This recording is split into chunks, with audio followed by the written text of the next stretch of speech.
Sultan Selim I was the ninth ruler of the Ottoman Empire. When he was just a prince, Selim tried to take over the throne from his dad.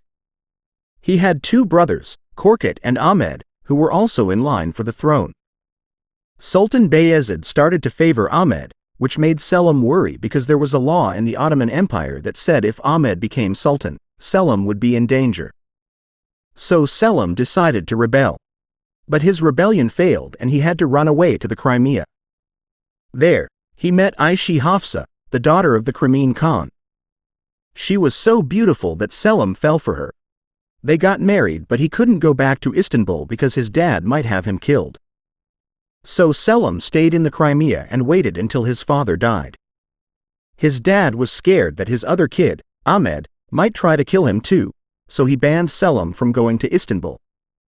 So, eventually, Bayezid stepped down voluntarily in favor of Selim, which had never happened before, because it was important to keep the empire going for future generations. That's how Selim ended up being the new leader at the age of 47. In his first decree, he had all his male family members killed. His dad also died just after Selim took over the throne. Some say Selim might have had something to do with his dad's death. Meanwhile, Selim's kid Suleiman was only 7 and he went with his mum Ayesha Hafsa to a district to learn about running the place. The Sultan still enjoyed his harem, but he had kids with other women too. Ayesha Hafsa didn't like that, but there wasn't much she could do about it. She wrote passionate letters to her husband, telling him how much she missed him and hoped to see him soon. But Selim didn't bother to reply to her messages, because he saw love letters as a waste of time. To him, war was more important than love. When filming for The Magnificent Century started, Ayesha seemed like a strong, independent woman with a lot of character.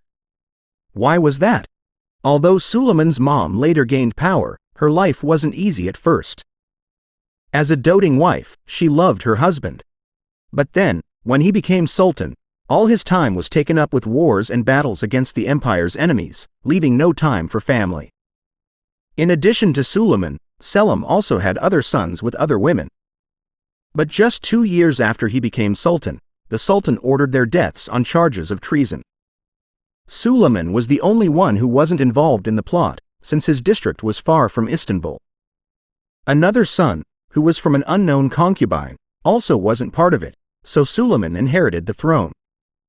Ayesha Hafsa wrote to her husband all the time, telling him how great Suleiman is. She always emphasized that he loves and respects his parents. Selim, however, got more and more suspicious as Suleiman grew older. He started to suspect him of everything, even though Suleiman had the support of the troops and janissaries. One day, Suleiman received some rich gifts in his district: furs, jewelry, carpets, and even a specially embroidered kaftan from the Sultan. His mother, though, thought it was suspicious.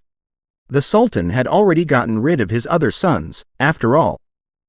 So, Ayesha Hafsa told her son not to touch the present and had the servant put it on a special kaftan for him.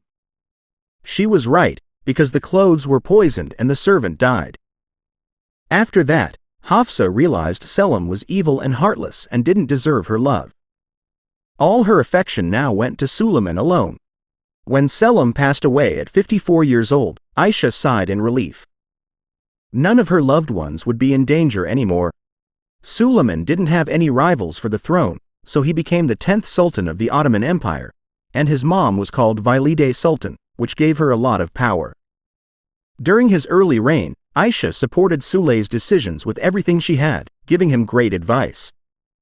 The harem was under her control, so there were no problems with concubines or staff.